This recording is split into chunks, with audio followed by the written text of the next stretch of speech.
자, 시작하겠습니다. 이제 오늘은 우리가 그 교재 연구라고 간단하게 부르죠. 그러니까 수학 교육 과정과 교재 연구에 대한 이제 첫 번째 시간이 돼요. 자, 그래서 일단 신론을 들으면서 이제 좀 숨차게 왔죠. 양이 좀 엄청 많았죠. 근데 그거는 처음에 이제 이론을 정리하는 모든 게 거기 있어서 그렇기 때문에 막 그 밑줄 많이 치고 정리했던 거를 너무 부담을 갖지 말고요. 그거에 대해서 이제 그 하나하나 차곡차곡 쌓아 나간다 이렇게 생각을 하시면 되고요.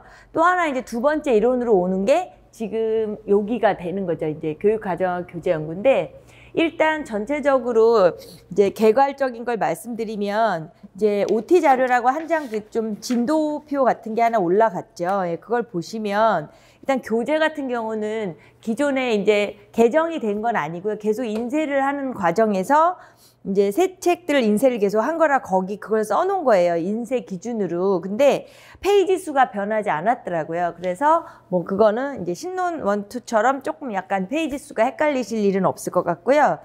자, 일단 교재는 그렇고 그 다음에는 일단 기본적으로 이게 6단원으로 되어 있죠. 크게 수연산부터 해서 이제 확률, 미적 확률 통계까지 가는데 자, 그 안에 이제 두 파트가 있어요. 항상 앞쪽에 어떤 이론적인 게 있고 뒤에 이제 실제적인 거. 그러니까 말하자면 앞쪽에는 이제 그 수연산이면 수연산, 미적분이면 미적분의 역사로부터 해서 시작을 하고 뒤로 가면 이제 우리나라 교육 과정하고 연계돼서 그 교육 과정 안에서 어떻게 지도하고 있는가에 대한 좀 구체적인 것들이 있어요. 그래서 항상 그 챕터가 둘이라고 생각을 하시면 되는 거고요. 이제 그런 차원에서 앞쪽은 조금 딱딱할 수 있고 뒤쪽은 이제 약간 교과 내용을 같이 이제 접목을 할 수 있기 때문에 이제 그렇게 생각을 하시고요. 그래서 일반적으로 이제 뒤에 거기 보시면 계획은 거의 이제 아마 이게 하나를 다 하기는 좀 너무 하면 이제 아까 제가 말씀드린 것처럼 이론 실제가 있으면 이론을 먼저 하고 이제 그 다음에 실제라고 하는데 이제 약간 맞물릴 수가 있어서 진도를 그렇게 짜본 거예요. 그래서 그거는 약간 변동이 있을 수 있고요. 또 이제 앞에 수연산이나 이런 건 내용이 또 되게 많은데 또 뒤에 조금 이제 가벼운 것도 있고 그러니까 가볍다기보다 양이 이제 좀 페이지 수가 적은 게 있어서 그건 약간 이제 물리적으로 변동이 있을 것 같고요. 그 다음에 이제 연계 강좌라고 해놓은 거 보시면은 지도서 특강, 뭐 교육과정 특강 이런 게 있죠. 그러니까 이제 기본적으로 이렇게 쭉 오시면서 1, 2월 듣고 교육과정 특강도 듣고 신론 특강 듣고 이렇게 하셨으면은 괜찮아요. 그리고 제가 완전 처음 강좌의 OT에서 1월에 말씀드렸던 뭐 지도서들 이렇게 좀 쪼개서 이렇게 미리미리 듣자라고 말씀을 드렸었잖아요. 예, 그러니까 그런 계획들을 실천하고 계시면 뭐 그냥 이대로 가시면 돼요. 근데 뭐 뒤에 들으시거나 이렇게 약간 다르실 수 있잖아요. 그러신 분들에게 이제 이게 연계가 되는 게 이제 지도서 특강, 교육과정 특강이라는 건 교육과정 부분은 이제 그걸 좀 교육 과정에 대한 우리 이론적인 거 있었잖아요. 그러니까 이론적인 걸 좀 알아야 되기 때문에 약간 시간이 촉박하신 분은 그 특강을 통해서 정리를 하면 아까 말씀드린 것처럼 이제 수연산 안에서도 이제 교사학습 이론하고 실제가 있잖아요. 그러면 이제 실제를 할 때는 제가 또 우리가 교육과정에서 했던 그 어떤 유의사항이나 이런 걸 좀 자세하게 했었죠. 근데 요번에는 이제 그 내용 체계라든가 성취 기준이라든가 이런 부분은 또 다른 방향 뭐 이렇게 해서 또 보긴 봐요. 그런데 지금 제가 연계 강좌라고 말씀드린 건 전체적으로 1호 개정의 교육 과정이 막 미주알 고주알 다 지금 암기는 안 될 수 있어도 상관이 없고요. 그걸 전체적으로 다 알고 계셔야 하는 거. 그래서 그걸 특강이랑 그 교재 있잖아요. 특강 교재로 좀 정리를 하시고요.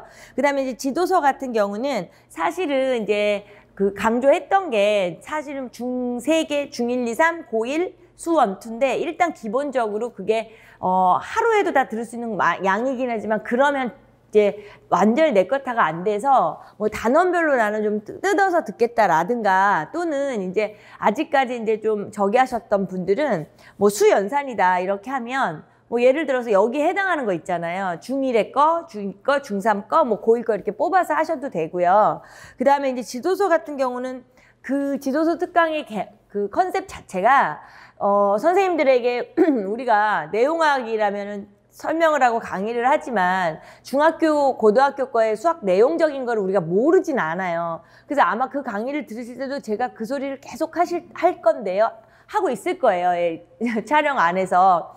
그러니까 그거는 중학교 내용을 어떻게 지도할 것인가, 내가 그걸 정확히 어떻게 인지하고 있어야 되는가를 아셔야 되는 거잖아요. 그러니까 눈으로만 보면 어떻다? 눈으로만 보면 그건 절대로 너무 쉬워요. 그래서 지도서나 교과서 같은 거 그냥 이렇게 쑥쑥쑥쑥 넘기면서 공부하면 안 되기 때문에 특강을 마련해 놓고 그 안에 요약된 그 교재가 있잖아요. 그 교재는 뭐냐면 또 그 안에서 정리해 드린 거예요. 그래서 빈칸이 있는 이유는 최소한 그 정도는 좀 써보시면서 내거타를 시키라고 한 거거든요. 그래서 처음 말씀드렸던 것처럼 6개 기준으로 하면 1, 2, 3, 4, 5, 6이 돼서 계획대로 착착착 진행을 하시는 게 제일 좋고요. 또 그게 아니라면 이제 또 우리가 새로운 강좌가 시작을 하잖아요. 그러면 이제 지금 이제 3월을 기준으로 해서 다시 내 좀 계획을 수정해야겠다 하시면 또 거기에 맞게 짜면 좋을 것 같아요. 자, 그래서 여튼 일단 기본적인 우리 수학 교육론의 전체적인 이론은 신론을 통해서 1, 2월에 했고 두 번째 들어가는 이론이 이제 실질적인 이론이에요. 그래서 훨씬 그 결과적으로 볼 때 우리가 이제 출제가 되고 이러는 그 베이스가 되는 지문에서는 우리나라니까 우리나라 교과서를 기준으로 바탕으로 나오잖아요. 그 위에 어찌 보면 교수학습 이론은 없는 거잖아요. 그러니까 사실은 더 중요해요. 우리나라 교육 과정과 우리나라 교과서를 얼마큼 분석하시느냐가. 그리고 결국에는 2차 시험에서는 또 거의 100%잖아요. 그러니까 자, 그러면 이제 이 공부를 하실 때 있어서도 마찬가지예요. 일단은 전체적인 구조를 절대 놓치지 마시고요. 그 다음에 이제 정리를 좀 잘해 놓으시고요. 그 다음에 여기 같은 경우는 좀 아까 말씀드린 좀 실제가 많아서 어떤 정리 이론 문제를 이제 한 단원 나가고 정리 이론 문제를 이제 같이 확인을 할 거예요. 그래서 가급적이면은 좀 훨씬 더 덜 딱딱하게끔 좀 했으면 좋겠고요. 공부하실 때. 그래서 우선은 처음에 그 수연산이다 이렇게 생각을 해보세요. 자, 수연산인데 수연산에서 교수학습 이론을 해요. 그래서 요번 시간에 볼 거는 요 영역이에요. 그러니까 이 영역 안에서 사실은 이제 뭐 미주알 고주알 많죠. 그런데 항상 전체적인 정리가 되어 있어야 돼요. 그냥 우리가 머릿속에 교수학습 이론도 뭐 피아제가 어떻고 프로이덴탈이 어떻고 브루소가 어떻고 막 이렇게 정신이 없으면 안 되고요. 지금 시점에서 뭐 예를 들어 피아제의 어떤 아주 디테일한 뭐를 맞다. 그 정확하게는 가물가물할지언정 그게 전체적인 구조가 잡혀 있어야 되는 거예요. 그리고 쓰는 거는 또 뒤에 가서 쓰기 연습을 해드린단 말이에요.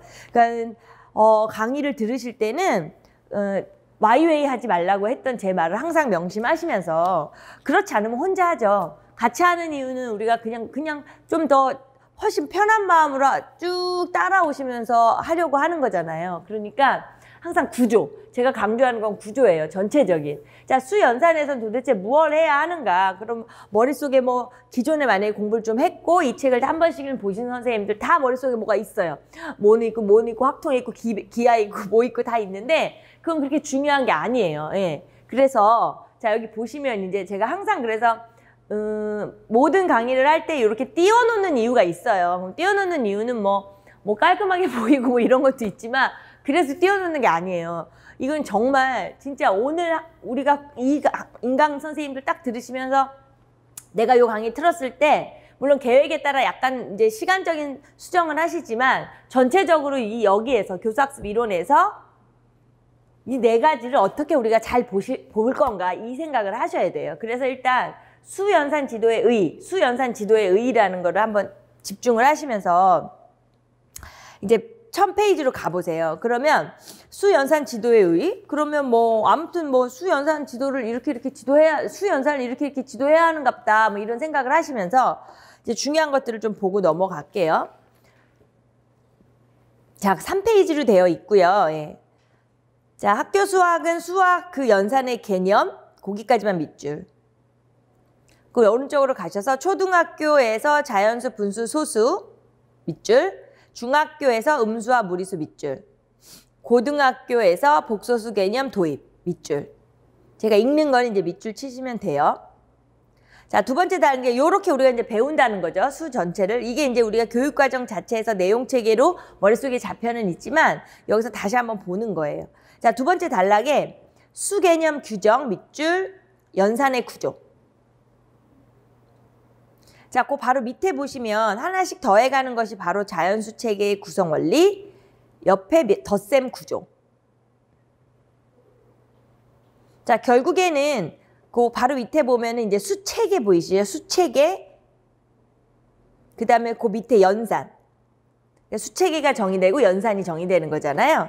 자, 그 밑에 대수적 구조 밑줄. 자, 뭐 이런 식으로 이제 초중고에서는 이렇게 하는데 수 개념이라는 거는 이제 구조와 연산 이 얘기를 했어요. 그리고 그 다음 단락에 연산의 구조로 정의되는 이와 같은 수체계는 고도의 추상화 과정을 거친 결과라는 점에 유의. 되게 깔끔하게 마무리된 완성된 거죠. 연산 이 자체가 우리 학생들에게 지도하는 데 있어서. 자, 두 줄 띄시고요. 특정한 이름도 아니고 개념을 표현하는 뭐 아라비아 숫자 3, 로마자, 한문, 한글 다 있잖아요. 예. 등의 기호만으로 설명되는 것도 아니다. 자, 그 바로 밑에 실제 상황의 구체성을 제거, 밑줄, 개념의 형식화. 개념의 형식화가 실제 상황의 구체성을 제거하는 거예요. 근데 그럼 개념 형식화를 왜 해야 하느냐? 수학에서는 어느 걸 단원 아무 상관이 없어. 수학이라는 자체가 형식화는 상당히 중요한 거잖아요. 그 밑으로 엄밀성을 더욱 경고. 그러니까 개념의 형식화에서 엄밀성을 더욱 경고하는데 화살표를 칠게요. 요렇게. 예. 그러니까 개념의 형식화를 하는 게 단적으로보다 엄밀성을 좀 더 견고하게 하기 위하여.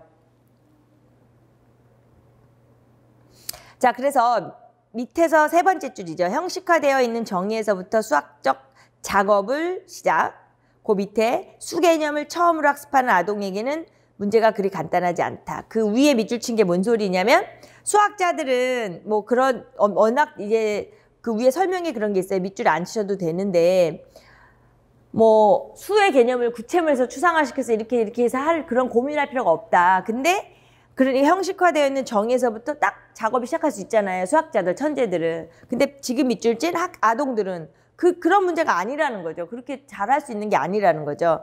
그래서 마지막 줄 밑에 끝부분부터 구체적인 대상과 분리해서 넘어갈게요. 생각할 수 없다 이거죠. 자, 오른쪽으로 가서 구체적인 대상과 결합된 사고 과정을 거쳐서 수 개념 획득. 자, 그 다음 줄에 새로운 개념이 학습될 때마다 기존에 가지고 있던 지식체계 및 인지구조를 수정 발전. 그러다 보니 이제 밑에 뭐 어려움을 겪게 마련이다. 읽는 거 다 밑줄 치시면 돼요. 자, 그러니까 우리 교사가 마지막 두 줄 밑줄 치죠. 정확하게 파악하고 해결하기 위해서 수 개념이 발생하는 역사적, 심리적 과정에 대해 충분히 이해할 필요 있다. 자, 그러니까 결과적으로 한마디로 말하면 수 연산 그 지도의 의의를 보실 때요. 한마디로 이렇게 제가 지금 하고자 하는 게 뭐냐면 머릿속에 우리가 이제 정리를 하는 거죠. 중요한 거는 밑줄을 쳤는데요. 생각을 하실 때 그럼 뭐지? 초중고에서 이렇게 어떻게 배우는 내용 체계는 그 다음 실제에서 배울 거고요. 여기서는 이렇게 그 수 개념 자체가 사실은 체계가 정해지고 그 안에 연산이 정의가 돼서 상당히 형식화되고 엄밀화되고 깔끔하고 일반화돼서 우리에게 학생들에게 지도를 하는 거예요. 근데 천재들이 그렇게 다 정리했고 또 천재들은 게 고민할 필요가 없지만 학생들은 처음부터 그렇게 다가오면 어떻겠어요? 힘들다는 거죠. 그래서 구체물이라는 게 아까 얘기가 나왔었잖아요. 그래서 학생들에게 우리가 그 지도할 때 있어서는 뭐 수연산이니까 수연산만 말씀드리면 사실은 그게 어떻게 생겨났고 어떻게 발생했고 어떻게 흘러왔고 하는 역사적인 것부터 해서 전체적으로 심리적인 과정에 대해서까지도 제대로 잘 지도를 해야 된다. 이제 이거죠. 학생들은 수학자 천재가 아니니까 지금 그 소리예요. 그래서 마지막에 밑줄 친 것들이 결론이 되겠죠.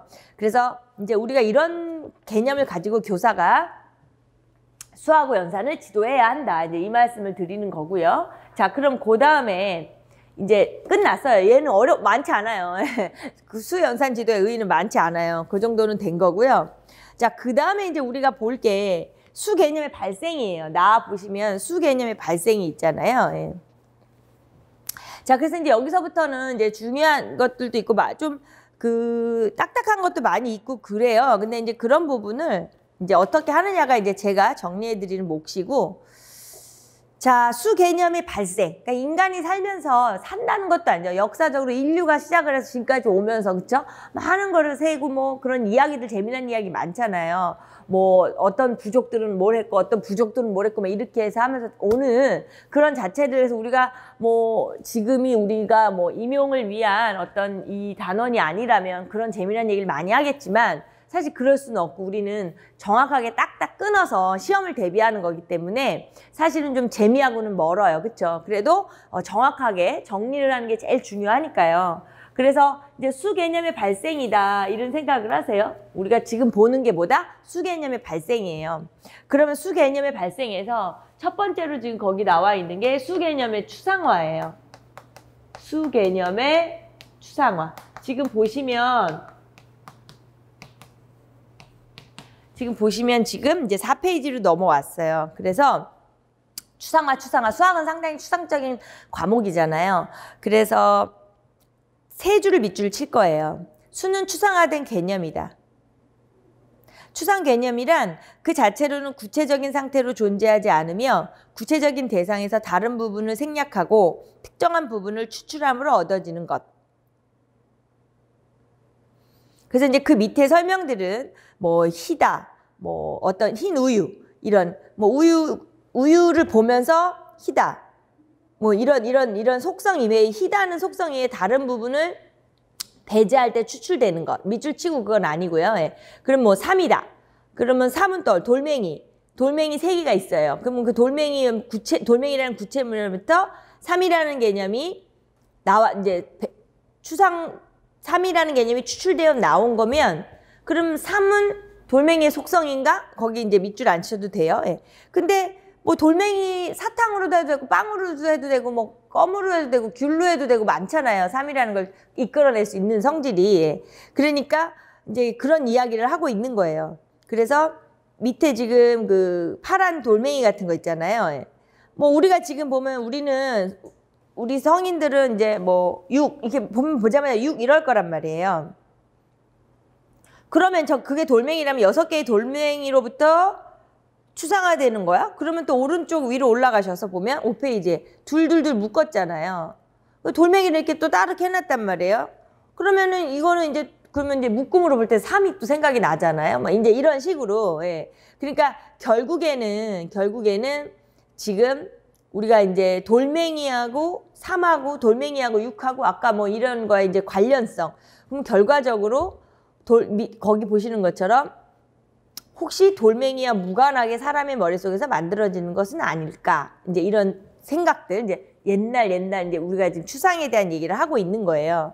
그래서 아까 아까 밑줄 친 것처럼 다시 한 번만 올라가서 구체적인 대상에서 다른 부분을 생략하고 특정한 부분을 추출함으로 얻어지는 것. 아까 밑줄을 쳤잖아요. 그러니까 결과적으로는 뭐 우유가 됐든 뭐 돌멩이가 됐든 뭐 그쵸? 예, 이제 그 구체물에서 우리가 이제 다른 부분을 생략하고 특정한 부분을 추출한다는 것. 자, 그래서 이제 이러한 상황으로 이어지면서 다시 5페이지로 오셔서 지금 두 번째 단락에 이제 밑줄 칠게요. 역사적으로도 수개념이 과연 어디에서 추상되는 것인가에 대한 견해의 차이는 논쟁거리. 이제 이게 지금으로 말하면 참 뭐 당연한 건데 이제 아주 예전을 말하는 거잖아요. 자, 또 밑줄을 칠게요. 수개념이 사물 자체가 가지고 있는 본질적인 특성, 인간의 의식이 그것을 포착하기만 하면 추상화될 수 있는 것. 이라서 밑줄을 치면서 이렇게 묶어주세요.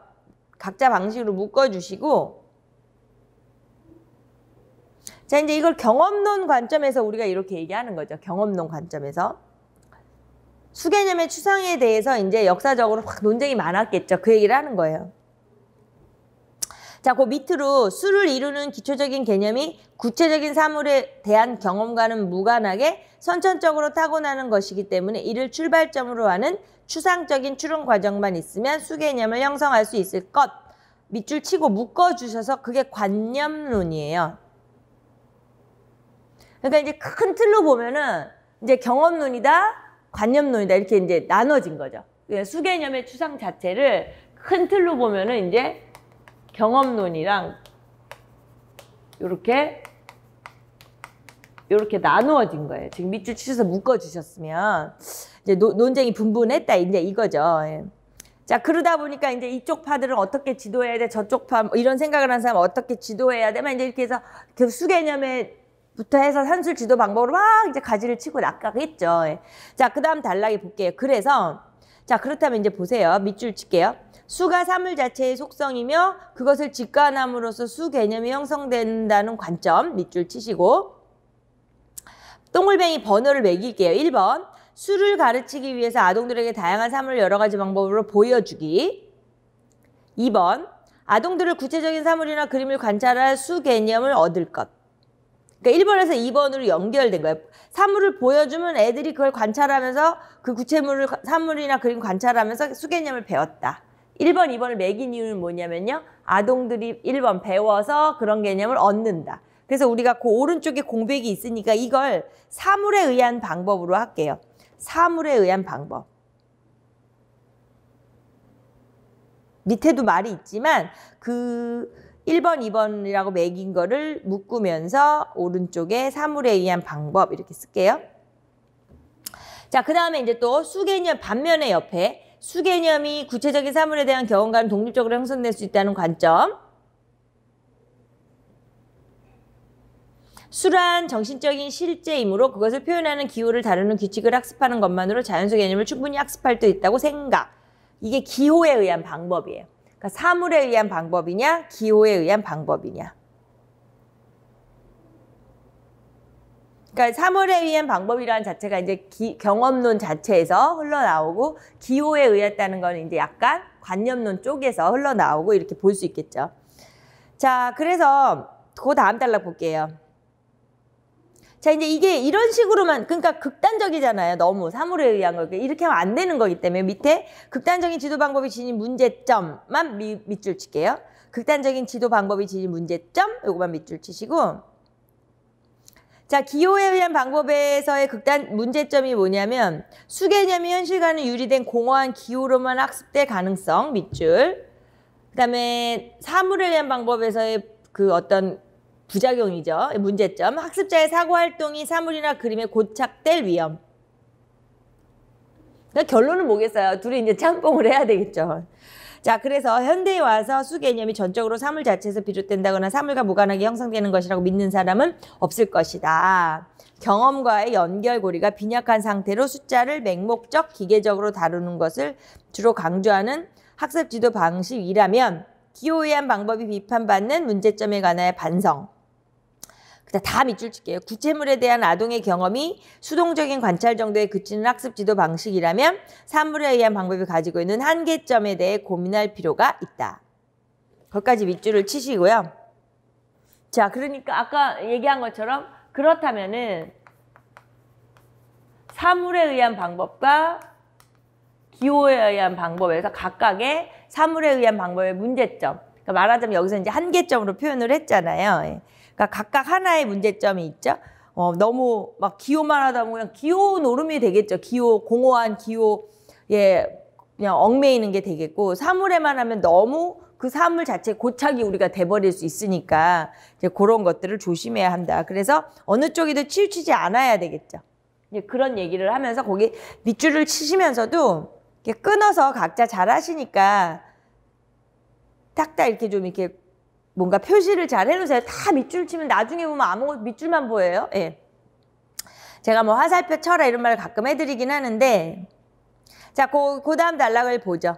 자, 수개념이 추상화되는 원천은 구체적인 사물만으로 설명할 수 없고 경험과 무관한 인간의 정신활동만으로도 설명할 수 없다. 밑줄, 거기까지 밑줄 치시고요. 그쵸? 언제나 그렇죠. 예.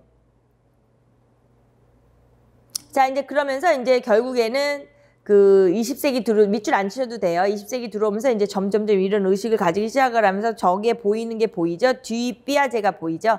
그 다음 단락에 자, 듀이와 삐아제의 아이디어가 갖는 특징 밑줄 치시고요. 자, 수개념이 추상화되는 원천을 사물 자체로 보거나 인간의 정신만으로 보는 대신 사물에 대한 인간의 활동으로 보았다. 결국은 이제 사물에 대한 인간의 활동. 이런 식으로 이제 온 거죠. 좀 너무 극단적으로 치우쳤던 것들이. 자, 그래서 이제 그런 설명을 이제 그 중간에 거 읽어보시면 되고, 그 마지막 단락으로 내려갈게요. 자, 수개념은 구체적인 사물이 전혀 없는 상태에서 생겨날 수는 없는 거지만, 그렇다고 수개념은 사물 자체가 가는 고유한 속성으로 이해할 수도 없다. 그렇죠. 돌멩이, 빵, 우유. 치워버리면 소용이 없잖아요. 자, 밑에 뒤는 사물을 다루는 인간의 활동으로서 수개념이 발생, 거기까지 몇 줄 치죠. 뒤는 이제 그렇게 사물을 다루는 인간의 활동 안에서 수개념이 발생했다 한 거고요.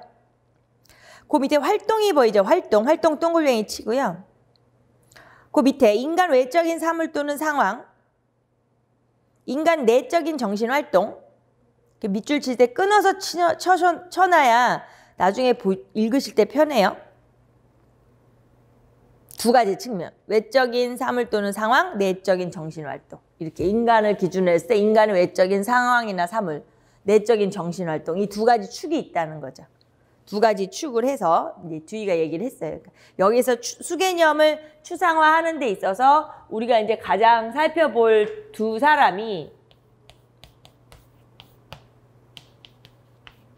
이렇잖아요.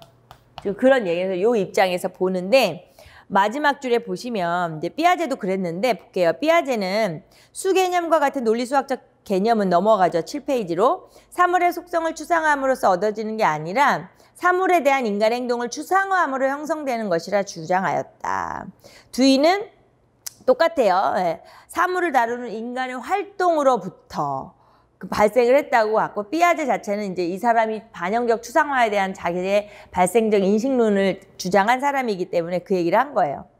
사물에 대한 인간의 행동을 추상화함으로써. 그래서 거기 보시면 사물을 눈으로 보거나 손으로 들어보는 등의 행동을 함으로 사물 자체에 속한 성질을 추상화내는 과정. 묶으셔서 그게 경험적 추상화죠. 밑에 나와 있지만 일단 그게 경험적 추상화. 그 밑에 두 줄, 사물의 속성과 무관하게 필연적으로 얻어지는 사물에 대한 행동의 결과로부터 수상적인 개념을 만들어내는 과정. 묶으셔서 반영적 추상화.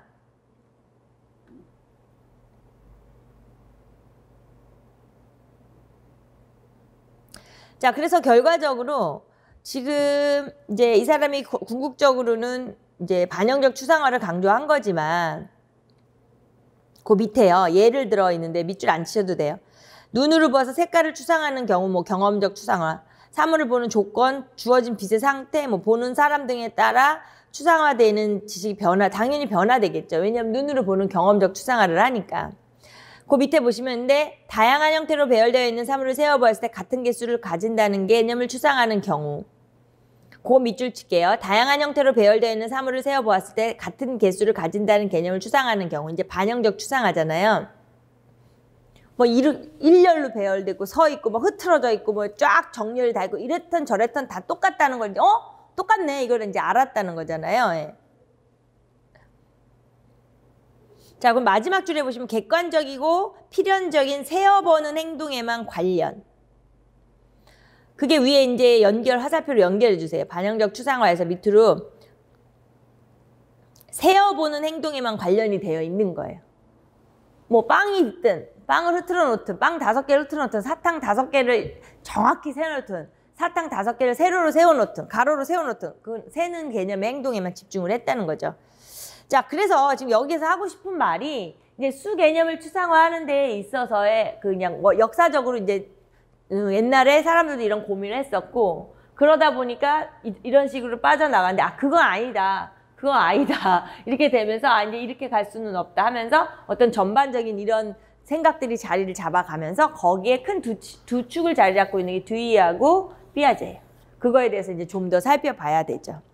자, 그래서 수 개념의 이제 추상화에 대해서 이제 이야기를 한 거고요.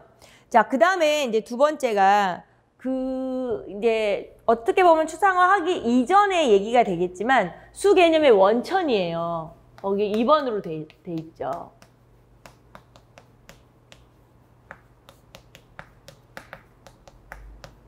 이렇게 보시면서 7페이지예요. 밑에 나와 있는데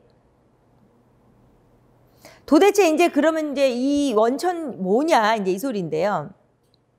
7페이지 그 2번 수개념의 원천 밑에 보시면 수개념을 두 번째 줄에 수개념을 발생하게 하는 활동은 어떤 활동? 밑줄. 촉발시키고 지속 발달시키는 원천은 무엇? 밑줄. 이제 두 가지 의문이 생기는 거잖아요. 수개념이 이제 여기에서 두 가지 의문이 생긴 거예요. 1번, 2번. 뭐야? 이렇게 지금 밑줄 친 거 두 가지.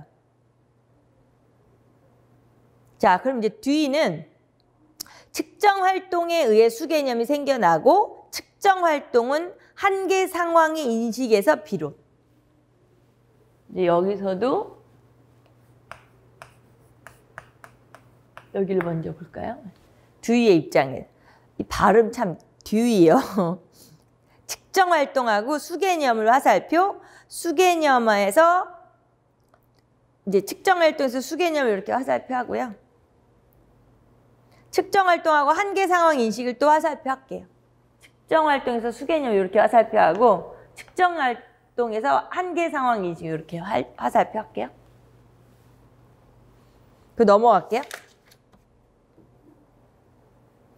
자, 이제 그 한계 상황 인식이 뭐냐면요. 뒤에 설명이 나오지만 예를 들어서 우리가 뭐 아주 완전히 어린 아동이 뭘 이제 하고 친구 둘이 만나서 칼싸움을 만약에 하고 싶으면 하나의 막대기가 너무 길고 하나의 막대기가 너무 작아도 안 되는 거 아니에요?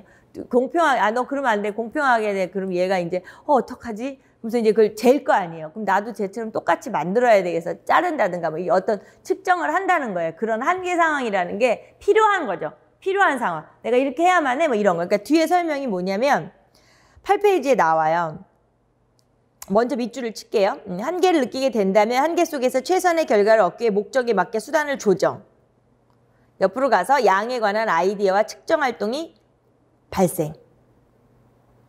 그러니까 아까 밑줄은 안 쳐도 되고 예 설명이 있으니까 예 설명은 뭐 따로 묶으시든지 이렇게 나중에 이해를 잘 하시려면 묶으시는데 밑줄은 치지 마시고요.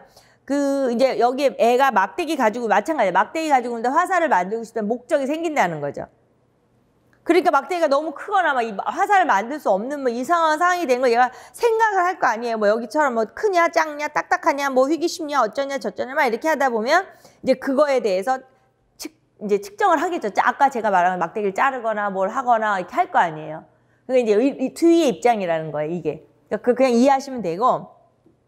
자, 그럼 그 밑에 보시면 측정 활동은 전체량을 단위로 분해, 단위의 반복, 전체량을 다시 재구성. 그래서 분해 동글뱅이, 반복 동글뱅이, 재구성 동글뱅이 할게요. 자, 그래서 수는 전체량과 단위량 사이의 상대적인 관계, 비가 된다. 지금 뒤 얘기를 하고 있는 거예요. 이랬단 얘기예요. 자, 밑에 보세요. 그래서 뒤는 모호한 전체를 명확한 전체로 만드는 과정의 측정 활동. 그 과정 안에서 변별 동글뱅이, 관계짓기 동글뱅이. 그래서 그 밑에서 이제 예를 들어서 또 설명을 하고 있는 거예요. 세 개의 사물로부터 3이라는 밑줄 안 쳐도 돼요. 3이라는 개념을 가지게 되는 과정에서 세 개의 사물을 각각 독립적인 개별자로 인식하는 것과 세 개의 사물을 서로 관련된 통합체, 단일체로 인식하는 것, 뭐 그런 게 다 동시다발로 일어나겠죠. 예. 그러니까 어떤 애들이 세 개의 사물이 질적으로 너무 똑같아갖고 변별이 일어나지 않으면 3이라는 관념을 가질 수 없다. 뭐 똑같은 빵 3개가 있다, 떡 3개가 있다, 뭐 이럴 수도 있고요. 아니면 완전히 빵 하나, 사탕 하나, 우유 하나, 뭐 이런 식으로 다 달라요. 뭐 이렇게 질적으로 완전히 다를 때도 그럴 때는 또 그거 전체로 하나 전체로 동일시도 못하고 완전히 똑같으면 또 각각으로 보지도 못하고 막 이제 이렇다는 거예요. 예.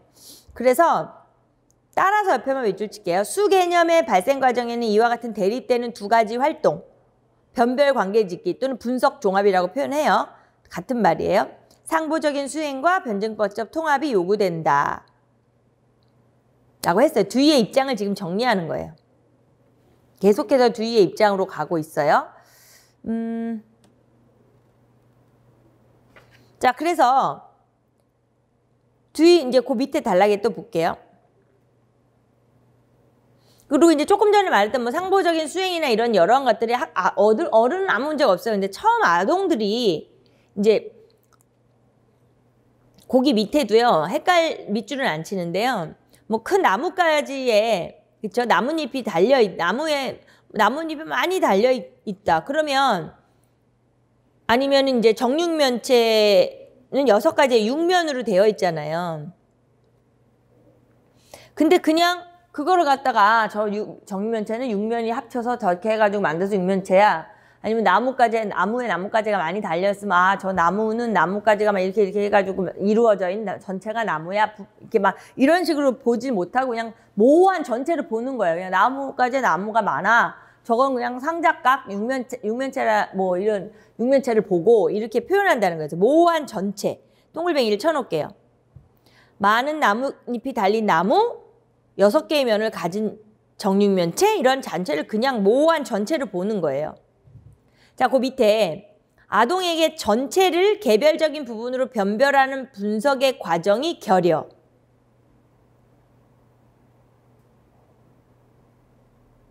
그래서 이제 우리가 그러니까 그걸 지도해야 된다는 거죠. 그래서 그 밑에 모호한 전체를 부분으로 변별하거나 구별되어 있는 개념들을 통합된 관점에서 관계 짓는 활동을 충분히 수행하도록 하는 것이 필수적.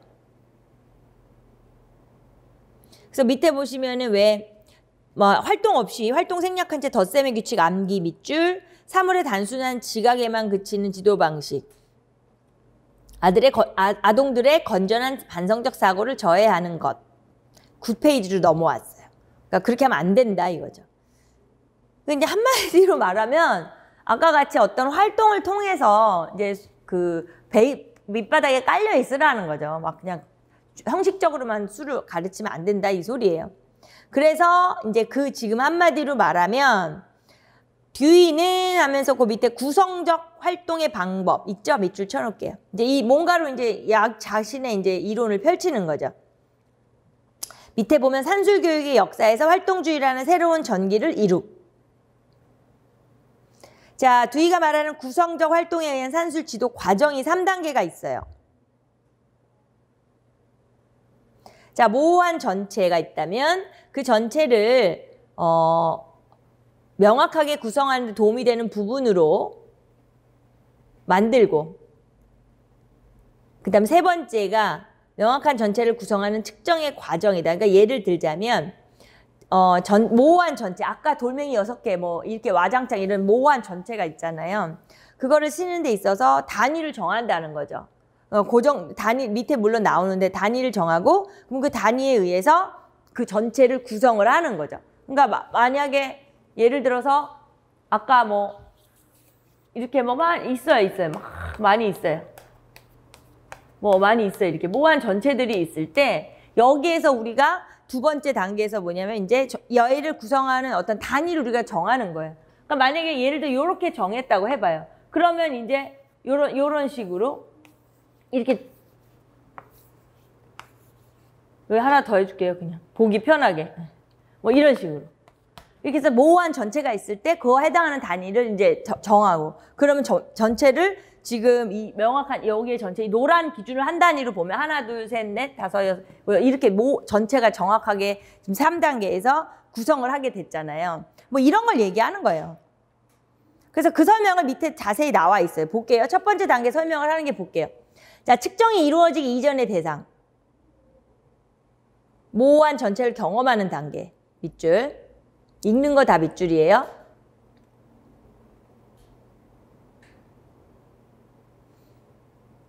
자, 그래서 밑에 줄에 인간의 활동이 어떤 저항을 겪게 될 때 의식하게 되는 한계 상황.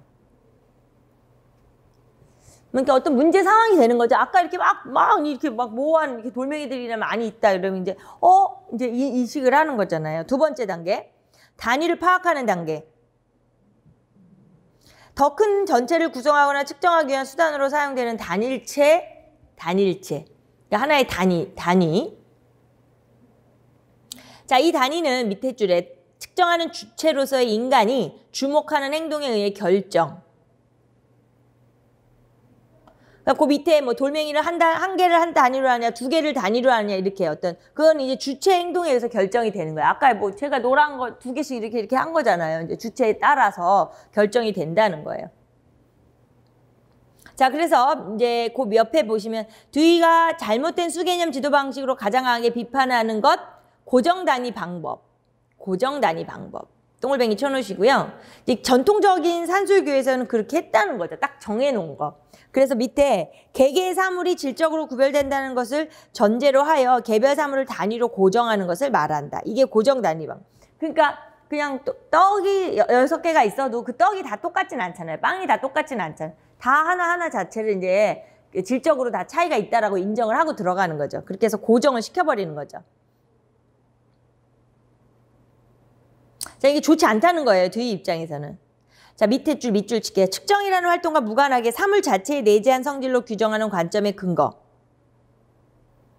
아까 듀이가 애초에 한 게 변별, 관계짓기, 분석, 종합을 강조했잖아요. 변별과 관계짓기라는 활동을 제대로 이루어질 수 없게 한다. 못한다는 거죠.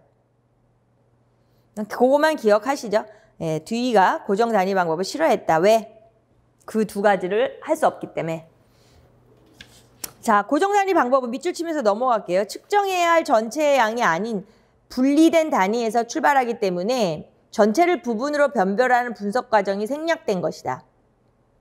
전체를 먼저 보는 게 아니라 하나씩 보니까 빵 몇 개 딱 있을 때 하나부터 시작을 해서 이렇게 가잖아요. 그러니까 전체를 파악할 수 없다는 거죠. 여기서 이야기하는 게. 그러니까 분석 과정이 생략된 거고, 동시에 출발부터 절대적으로 분리된 존재임을 가정했기 때문에 그것들 연결시키는 종합의 과정도 불가능하게 된다. 밑줄 치시고요. 자, 우리가 이제 어떤 전체적인 흐름을 보면서 이해를 하는 것도 중요하지만 중요한 것들이 있어요. 듀이가 말했던 수개념의 원천에 대해서 설명을 하면서 이 사람이 말하는 어떤 구성적 활동의 방법에서 첫 번째, 두 번째, 세 번째 단계가 있어서 거기를 지금 설명하면서 여기서 지금 제일 중요한 건 고정 단위 방법을 싫어하는데 그걸 싫어하는 이유라는 거죠. 정말 쉽게 설명을 해드리는 거예요. 그러니까 기억을 해야 될 게 뭐다? 듀이가 고정 단위 방법을 싫어하는 이유는 본인이 말했던 변별과 관계짓기, 분석과 종합의 과정이 없다. 그 특정 활동에는. 그래서 안 된다. 그러니까 왜 그런가 하는 첫 번째, 두 번째예요. 중요한 이유예요. 그래서 거기에 번호로 두 개를 해놓을게요. 고정 단위 방법을 이제 싫어하는 이유 뭐 이렇게 머릿속에 생각하시고요. 예. 측정해야 할 전체 양이 아닌 분리된 단위에서 출발하기 때문에 전체를 부분으로 변별하는 분석 과정이 생략된 것 1번. 그 다음에 출발부터 절대적으로 분리된 존재를 가정했기 때문에 그것을 서로 연결시키는 종합의 과정이 불가능한 거 2번. 이렇게 해서 고정 단위 방법을 그게 안 좋다라고 말했던 이유 두 가지는 정확히 기억을 해둬야겠죠. 충분히 예. 객관식 시험 같은 거 볼 때 여기가 보기로 많이 등장도 했었어요. 예. 그래서 되게 중요한 부분이에요. 자, 아까 이제 세 번째 단계 볼까요? 예. 세 번째 단계는 단위의 반복을 통하여 표현함으로 명확한 전체로 나타내는 거. 그 예를 들어서 그거는 이제 뭐 항상 묶어 놓으시고 그것까지 밑줄을 치면 막 너무 책이 정신 없으니까요. 뭐 1m 단위를 3번 반복해서 그쵸 3m로 나타낸다라든가. 그러니까 이제 측정할 뭐 어떤 추상적인 상태로 도입되는 게 아니라 측정 활동을 했다는 거죠. 1m 뭐 이렇게 해서 나름대로 뭐 지금으로 말하는 어떤 도구가 없어도 있잖아요. 나무떼기도 있고 뭐가 이렇게 기준이 되는 것들이 있잖아요. 아, 저쪽에서 저 나무떼기 꺾어와가지고 그걸 기준으로 해서 요거가 몇 개 나오나 보자 막 이렇게 한다는 거죠. 예. 그런 얘기예요. 자, 그래서 마지막 단락 볼게요. 자, 듀이의 산술교수법은 수개념을 처음부터 추상화된 수학적 대상으로 제시하는 게 아니라 측정 활동을 통하여 반성되고 성장되는 것을 지도해야 한다는 거예요. 그 성장까지만 밑줄을 칠게요. 그 두 줄, 효율성과 명료성이 아동에게는 해당되지 않을 수 있다는 것을 교사는 충분히 인지. 그러니까 우리 어른하고는 좀 다르다는 거죠. 그래서 여기에서는 지금 이 원천 안에서 어떤 듀이의 입장을 좀 본 거예요. 듀이를 설명한 거예요. 고정 단위 방법에 대한 이유 두 가지 정도는 정확히 체크를 해놓으세요. 이렇게 보는 과정 안에서도 시험적인 문제로 나올 것들이 또 정해져 있는 거니까 이제 그렇게 보도록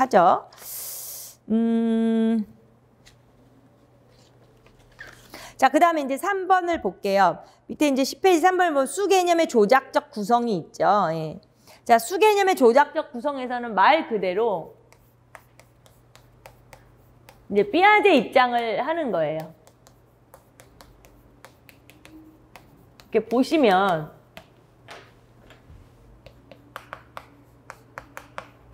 쭉 이론적인 걸 하고 나서 나중에 머릿속에 아무것도 안 남는 것처럼 허망한 건 없잖아요. 그러니까 전체적으로 지금 수개념의 발생 안에서 수개념의 추상화에 대한 인류의 어떻게 두 가닥 흐름으로 이렇게 왔다. 결국엔 하나로 모아졌는데 그 중심에 두 사람이 있었고 이 사람에 대한 거, 이 사람에 대한 거 얘기를 하고 있는 거예요. 그래서 조작적 구성, 벌써 이제 삐아제의 입장이잖아요. 이 사람이 강조하는. 자, 이제 뒤에 이어 옆에 볼게요. 수개념이 인간의 활동으로부터 심리적으로 발생하는 과정을 분석하여 20세기의 학교 수학에 가장 큰 영향을 끼친 학자. 저는 밑줄을 쳐놓을게요.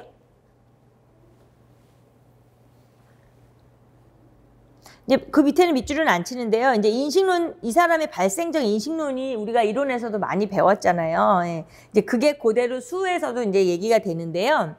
밑에 뭐 활동 조작이라는 이런 말 보이시죠? 예. 그래서 그건 그냥 보고 넘어갈게요. 11쪽으로 가서. 자, 조작은 내면화된 가역적 행동이라고 계속해서 정의했었어요. 삐아제가 나오면 밑줄 쳐놓고요. 삐아제는 수학적 개념은 바로 행동의 일반적 조정에 대한 반영적 추상화의 결과로 구성되는 조작. 그것도 밑줄은 쳐놓을게요. 그러니까 결국에는 이제 아까 앞에서 측정 활동으로 듀이가 말했던 거와 같은 입장이잖아요. 인간이 어떤 측정 활동을 하고자 하는 거와 조작을 이제 강조하는 건데 그 조작 안에는 제일 중요한 게 뭐냐면 삐아제가 말하는 건 내면화된 가역적 행동이 있어야 된다는 거예요. 그러니까 내면화를 해야 할 수 있어야 되고 어떤 가역적인 사고를 할 수 있어야 된다는 거잖아요. 자, 그래서 그 밑에 세 번째 단락 그렇다면 옆에 보시면 조작이 되지 못한 행동 두 가지 밑줄 따로 쳐놓으시면서 아까 내면화된 가역적인 행동이니까 내면화도 할 수 있어야 되고 가역적인 사고도 할 수 있어야 되는 게 조작을 한 거예요. 두 가지가 이루어져야 되는 거잖아요. 자, 그래서 그 밑에 보시면 이제 그 예를 들어보면 전조작기의 아동 얘기들이 있어요. 예. 그 걔네들은 이제 예를 들어서 가역적 사고를 못 하잖아요. 우리가 그 그림으로도 신론 2에서도 봤지만 물을 쏟았다가 이제 뭐 긴 병에 쏟았다가 뭐 작은 병으로 옮긴다든가 이렇게 어떤 그런 그림들이 있었잖아요. 그럼 그랬다고 물의 양은 똑같은 거잖아요. 근데 이제 얇은 병에서는 이렇게 높이가 높고 낮은 병에서 물이 자작자작 뭐 이랬다 그러면 이게 물의 양이 달라졌다고 생각한단 말이에요. 그릇이 달라졌다는 걸로. 이제 그 유명한 그림 있잖아요. 자, 근데 이제 이런 상황에서는 그런 전조작기 애들은 아직 가역성이 없어서 그래요. 그러니까 결과적으로 이제 사실은 이제 이 사람의 입장에서 본다면 그렇다면 정말 제대로 된 조작이라는 걸 할 수 있다는 건 구체적 조작기로 좀 넘어가야 되지 않겠느냐 이제 이런 베이스가 되는 거예요. 그래서 그 밑에 보시면 행동의 내면화는 자신의 행동을 의식하는 것부터 시작 그 행동을 머릿속에 넣는 것 밑줄을 칠게요. 자, 밑으로 내려가서 행동의 내면화는 가역성을 획득하기 위한 필요 조건. 내면화 가능성과 가역성이라는 두 특성을 갖춘 행동은 가시적인 현상을 넘어 잠재적인 현상도 머릿속에 다룰 수 있는 여기에 조작의 의미가 있다까지 밑줄을 쳐놓을게요.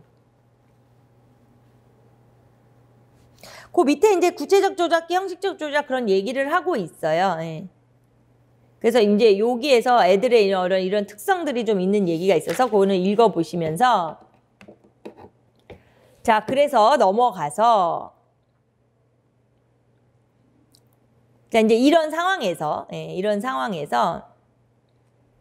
그 두 번째 단락을 볼게요. 자, 수학적 개념을 조작의 체계로 본 삐아제의 통찰 중 하나는 바로 조작의 체계가 수학적인 대수적 구조를 갖는다는 것 밑줄 치시고요. 조작의 체계가 수학적인 대수적인 구조를 갖는다는 거예요. 자, 그래서 밑에 예를 들면 한번 보시면은 이제 그 예는 좀 헷갈릴 수가 있으실까 봐 대상을 분류된 집합들 사이의 위계를 형성하는 조작 체계 밑줄을 쳐놓을게요. 그러니까 이제 어떤 조작 체계가 하는데 분류, 위계 설정하는 이런 조작 체계가 있어요. 그래서 그 밑에 그림을 먼저 볼까요? 그거 어떻게 봤냐면 이제 진돗개와 진돗개를 제외한 모든 개. 그러니까 A가 집합 A가 진돗개고요. A-는 진돗개를 제외한 모든 개예요. 그러면 A하고 A-를 하면은 진돗개 포함하여 모든 개죠. 그러니까 하나의 이제 밑줄 칠게요. 이와 같이 그 위에 이와 같이 옆에 하나의 집합을 추가하는 조작 플러스 X고요. 하나의 집합을 제외하는 조작 마이너스 X 밑줄이요.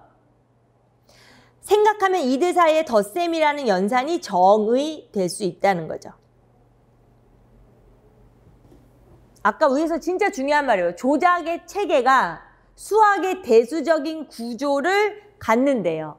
그러니까 여기서 그렇게 이 개하고 진돗개 아닌 개하고 합치는 이런 뭔가를 추가하는 조작, 제외하는 조작 이런 조작들을 조작 안에서 덧셈이라는 연산이라는 걸 정의해야 한다는 거예요. 그럼 밑에 한번 보시면 마찬가지로 이제 거기 B, B-C, C- 다 있죠. 그래서 D 포유류까지 가는 거예요. 근데 지금 보시는 것처럼 그러면 진돗개 하고요. 모든 개하고 합하면 어차피 모든 개가 돼서 괜찮은데 진돗개하고 진돗개를 제외한 거 하면 또 모든 개가 되고요. 말이 웃기죠. 근데 위에 보시는 것처럼 진돗개 A하고요. B- 있죠. 개를 제외한 객과의 동물, 뭐 여우, 늑대 이런 거. 그러니까 A하고 B-가 지금 정의가 안 돼요. 보시는 것처럼. 그쵸? 그러니까 우리가 덧셈의 구조를 여기서 보는 거예요. 근데 또 보세요. A하고 A-를 해서 B가 나오는데 그럼 결국 A-와 B를 합하면 B가 나온단 말이에요. 마찬가지로 A-하고 B하고는 연산이 돼요. 그림에서 보시면 A-하고 B하고는 합이 되죠. 그런데 그럼 결국 그거에 A하고 그러니까 결국에는 지금 지금 결합 법칙 얘기를 하는 거예요. 예, 제가 A 더하기 B는 B인데 그래서 A 이렇게 할 때 이렇게 먼저가 되고 이걸 해도 이게 어차피 B가 되는데 결국에는 A-B의 연산이 되는데 또 이것도 그림상에서 지금 연산이 되잖아요. 예, 이 말을 하고 있는 거예요. 막 그 말로 개 동물 하니까 헷갈리네. 자, 아무튼 지금 중요한 게 뭐냐면요. 여기서 뭐 개하고 객과 진돗개 포유류 이게 중요한 게 아니고요. 조작의 체계 안에서 수학의 대수적 구조를 갖는다는 걸 알아냈고 그 조작을 여기서 지금 뭘 추가하는 조작, 뭐를 제외하는 조작 이런 조작을 통해서 지금 그 쉽게 확인을 할 수 있었잖아요. 예. 그리고 가서 봤더니 이 구체적 조작 체계가 결국에는 그 5가지를 만족한다는 거를 알 수 있는 거예요. 그게 뭐냐면 합성, 가능성, 가역성, 결합법칙, 일반 항등 조작, 특수 항등 조작이라는 게 있는데 우리가 기본적으로 이 5가지가 지금 이제 말하자면 합성 가능성이라는 게 아까 얘기한 것처럼 지금 진돗개랑 진돗개 아닌 거 A와 A-를 지금 합성 조작 합했다. 그래서 결국에는 이제 B가 됐는데 그게 이제 거기 1번에 보면 인접 조작 있죠. 그러니까 아까 A하고 A-는 됐지만 예를 들어서 뭐 A-랑 B-랑의 연산은 안 돼요. 그러니까 인접 조작일 경우에만 좀 한계점이 있는 거지 합성 가능성이 있고 그 다음에 가역성이라는 게 아까 이제 하나를 제외하는 걸 마이너스 X라고 했잖아요. 그러니까 지금 조작 A에 대해서 역조작 그러니까는 인접 조작 이때도 마찬가지예요. 인접 조작끼리 가능하다는 거죠. 그러니까 A하고 A-, 진돗개하고 진돗개 아닌 걸 합해서 모든 개가 나오는데 그러면은 그 모든 개에서 말하자면 진돗개를 제외한다는 거죠. 그럼 아까 그게 마이너스 조작이었잖아요. 그러니까 제외를 하면 결국에는 그냥 진돗개만 나와요. 그쵸? 모든 개에서 진돗개가 아닌 걸 제외 말하자면. 그래서 가역성을 볼 수 있고요. 그 다음에 결합법칙 아까 얘기했었죠. 여기서. 그것도 될 수 있고 그 다음에 항등 조작이라는 거는 결국에는 추가하는 조작에서 우리가 일반적으로 그냥 A에다가 아무것도 추가하지 않으면 A가 진돗개에다 추가하지 않으면 진돗개가 나오는 항등 조작을 볼 수 있고 특수 항등 조작도 마찬가지죠. 그냥 진돗개에다 또 진돗개를 해봤자 진돗개예요. 그쵸? 예. 그다음에 개에다가, 모든 개에다가 진돗개를 해봐야 모든 개예요. B 더하기 A 해봐야 B예요. 뭐 이런 식으로 특수 항등 조작까지 있는데, 이 자체가 이제 결과적으로 봤을 때 우리가 말하는 추상대수학 안에서의 구의 구조하고 매우 유사하다는 거예요. 그래서 이제 이 피아제가 이러한 이러한 구체적 조작의 체계를 군성체라고 불렀다는 거예요. 그래서 정확히 말하면 이제 집합의 13쪽으로 가서 집합의 가법 군성체라고 불렀다는 거죠. 자, 근데 집합의 가법 군성체를 지금 여기에서 진돗개, 뭐 개, 객과 해서 포유류까지 가니까 아까도 얘기한 것처럼 어떤 포함 관계, 분류하고 위계를 정리했잖아요. 그러니까 포함 관계에 의한 집합을 분류해서 집합의 가법 군성체라는 것을 라고 불렀다는 거예요, 이 사람이.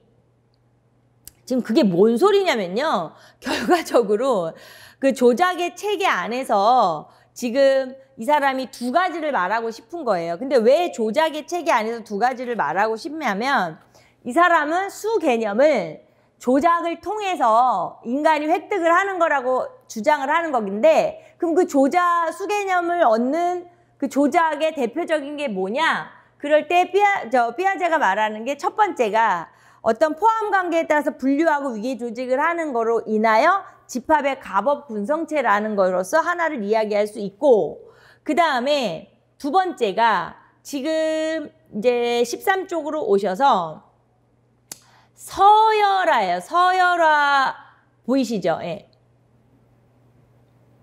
두 번째가 이제 서열화. 서열화는 두 대상 사이의 순서를 결정하는 조작. 그렇죠? 당연히. 그래서 이제 비대칭적 추이 관계다라고 이야기하는 게 뭐냐면, 그 밑에 보면은 서열화에서도 이제 덧셈을 정리하는데 한번 보시면 지금 이제 O는 A보다 작다는 것을 A로 놓고요. A가 B보다 작다는 걸 스몰 a 다시로 놓고, 결과적으로 B보다 작은 O를 그냥 B로 놓는다면 이 서열화 안에서도 A-A'가 B가 될 거 아니에요. 그러니까 결과적으로 여기가 좁아서 이쪽으로 올게요. 여기서 설명하고 싶은 거는 얘를 이렇게 놓고요. 그 다음에 얘를 이렇게 놓고요. 우리가 흔히 말하는 뭐 수직선상에서 머릿속으로 이해해도 괜찮아요. 결과적으로 요 상황이 되면은 지금 얘랑 둘이 합해서 B가 되는 거잖아요. 이렇게 되는 거죠. 이 순서 자체가 여기서 그 얘기를 하고 있는 거예요. 그러니까 서열화라는 자체에서도 이 서열화는 순서를 결정하는 조작이잖아요. 그러니까 이 조작 안에서도 뭘 얻어낸다? 덧셈을 정의할 수 있다라는 거예요. 왜냐하면 이 사람은 지금 조작에서 수학의 대수적 구조를 가지고 있다는 거예요, 조작이. 그럼 인간이 할 수 있는 그 조작 안에서 수학의 대수적 구조를 찾아낼 수 있는데, 서열화라는 거 안에서 또한 덧셈의 구조를 우리가 끄집어낼 수 있다, 이 소리예요. 근데 이 서열화는 이 자체가 지금 지금 비대칭적, 대칭을 이룰 수는 없잖아요. 그쵸? 그러니까 비대칭이고, 그 다음에 추이적 관계는 되잖아요. 그래서 결과적으로 비대칭적 추이적인 관계다, 이거죠. 그러니까 완전한 대칭적인 관계가 아니라, 예. 그러니까 시메트릭은 안 되고 트랜지티브만 되는 거니까 이제 그렇게 이야기를 하는 거예요. 그래서 결국에는 이제 이걸 우리가 이것까지 다 할 필요가 없고, 이제 결과적으로 볼 때 이 서열화 자체도 아까 앞에서 했던 집합의 가법 군성체처럼 그 5가지 조건을 만족하다라는 거예요. 그래서 결과적으로 그래서 이제부터 이 서열화를 하는 것 자체도 비대칭적 추이 관계의 가법 군성체라 부른다는 거예요. 그러니까는 가법 군성체라는 게 뭐예요? 지금 아까 얘기한 것처럼 집합을 가지고 조작을 해보느라고 해봤더니, 집합을 가지고 조작을 해봤더니 그 안에서 지금 1번부터 5번까지의 그 5가지 우리가 그것을 만족하더라는 건데, 만족하는 그게 일반 우리 현대 추상대수학에서 말했던 군의 구조하고 매우 유사하더래요. 그래서 그거를 이제 군성체라고 부르기로 했다는 거예요. 그래서 그렇다면 집합을 가지고 집합을 통해서 한 가법 군성체라고 했는데, 그 다음에 두 번째는 또 뭐가 있더냐? 서열화를 하는 거에서도 잘 살펴봤더니 그 서열화 안에서 또한 덧셈의 구조를 찾아낼 수가 있더라는 거예요. 그러면 서열화라는 그 조작 체계 안에서도 덧셈의 구조를 찾아낼 수 있는데 여기서 말하는 그 서열화 안에서 이 서열화는 비대칭적인 추이관계가 있잖아요. 그래서 이것은 비대칭적 추이관계의 가법 구성체라는 거예요. 왜? 이 녀석도 그 5가지를 다 만족하더라는 거예요. 그래서 피아제가 이야기하고자 하는 거는 결국에는 지금 이 2가지가 있는 거예요. 뭐냐면 집합의 포함관계, 아까 개부터 해서 포유까지 갔죠? 그 다음에 비대칭적 추이관계, 이 2가지로서 수 개념이 결국에는 논리적 관계로 환원될 수 있고 논리적 관계가 바로 지금 얘기한 이 2가지라는 거예요. 그래서 13쪽에 보시면 한편 옆에 이제 피아제는 수 개념이 논리적 관계로 환원, 논리적 관계는 바로 이 집합의 포함관계, 비대칭적 추이관계라고 이야기했다라는 거예요. 아까 그 위에는 서열하는 동글뱅이 치셨을 것이고 서열하는 두 대상 사이의 순서를 결정하는 조작에다 밑줄 치셨을 것이고 또 비대칭적이고 추이적이다. 이거 밑줄 쳐놓으셨죠? 그리고 그 밑에 서열화도 군성체를 정의하는 5가지 조건을 만족, 비대칭적 추이관계의 가법 군성체다. 이렇게 이야기한다는 거죠. 그래서 2가지로서 이 피아제가 이야기하고자 하는 건 이 2가지로서 어떤 조작을 통해서 수 개념이 조작을 통한 수 개념을 이야기한 거예요. 자, 그래서 넘어갈게요. 넘어가서 그리고 작은 글씨들 읽어보시고 이제 이 말을 이게 이제 말이 복잡한데요. 더 복잡할 건 없어요. 그냥 14쪽으로 오셔서 수 개념을 집합의 포함관계에 대한 가법 군성체 1번 매겨놓을게요. 비대칭적 추이관계의 가법 군성체 2번 매겨놓을게요. 이거의 종합으로 보는 피아제, 이걸 2개의 짬뽕으로 보는 거예요. 수 개념을. 자, 밑줄이죠. 수 개념의 근거를 자명하게 받아들여지는 직관에 두는 게 아니라 직관 동글뱅이 활동에 대한 반영적 추상화로 인해 구성되는 조작에 두고 있다는 점에서 자신의 수학적 인식력을 잘 드러낸다. 그까지 밑줄. 그리고 가역성 동글뱅이 다시 쳐시고요. 아까 그 2가지의 군성체에서 가장 핵심적인 게 가역성이에요. 그래서 가역성 동글뱅이 치시고 가역성의 인식에 따른 수의 보존 개념을 당연히 전제로 해야 하는 것 주목. 전체가 보존된다는 것을 이해하는 것은 전체가 부분들로 구성, 부분들이 임의로 배열될 수 있음을 이해하는 것. 결국 수 개념의 구성은 보존되는 전체 내의 부분을 겹쳐 넣는 것과 서열화라는 조작을 전제로 한다. 결국은 똑같죠. 아까 그러니까 분석과 종합, 분별 관계지기 이런 것처럼 결국엔 뒤에 입장하고 같은 맥락의 입장인 거예요. 그래서 그 밑에 이와 같은 맥락에서 보면 거 길이의 측정이 보이죠. 길이의 측정 또한 자연수 개념과 관련 지을 수 있다. 길이를 측정하기 위해 구간을 분할하는 것과 단위를 반복해서 옮기는 것은 곧 전체 내의 부분을 겹쳐 넣는 조작과 서열화 조작에 다르지 않은 것이다. 그러니까 결국에는 뒤하고 제가 말한 일맥상통한다 이런 얘기가 돼요. 자, 마지막 거기 전체 박스를 칠게요. 조작 체계로서의 수개념에 대한 피아제의 설명을 따른다면 수개념 지도에서 아동의 활동이 갖는 역할을 중요하게 생각하지 않고 사물에 대한 직관이나 언어적 수단에만 의존하는 것은 잘못. 어린 아동의 경우 구체적인 대상에 대한 분류활동, 계열화, 서열화 활동이 수개념의 구성에서 필수적인 역할. 박스를 쳐놓을게요. 자, 이게 약간 여기에 이제 이거의 원론적인 얘기에서 좀 딱딱하긴 한데요. 전체적으로 이 사람의 입장, 그다음에 요 피아제의 입장에서 주장하는 거. 그렇죠? 이 측정 활동을 통하여 하는 구성적인 산술 지도를 하는 이 뒤의 입장, 그다음에 조작을 통해서 그 안에서 수학의 대수적인 구조를 이끌어내는 피아제의 입장, 이 2가지 입장이 있다는 거예요. 그래서 아까 여기서는 이제 그 전체적인 이 사람이 주장하는 걸 정확히 기억하시고 고정 단위 방법을 실현했던 이유 2가지 표시해 놓으셨고 그 다음에 여기서는 이걸 너무 어렵게 생각하실 필요 없어요. 전체적으로 이해하셔야 돼요. 피아제가 말했던 2가지 집합의 가법 분성체랑 비대칭적 추이관계의 가법 구성체랑 이 2가지를 가지고서 짬뽕한 게 이 피아제는 수 개념이라고 봤다는 거예요. 그러니까 2 사람의 그 주장을 이렇게 구별하시면 될 것 같아요. 좀 쉬었다가 이제 그 다로 넘어가도록 할게요. 그러면.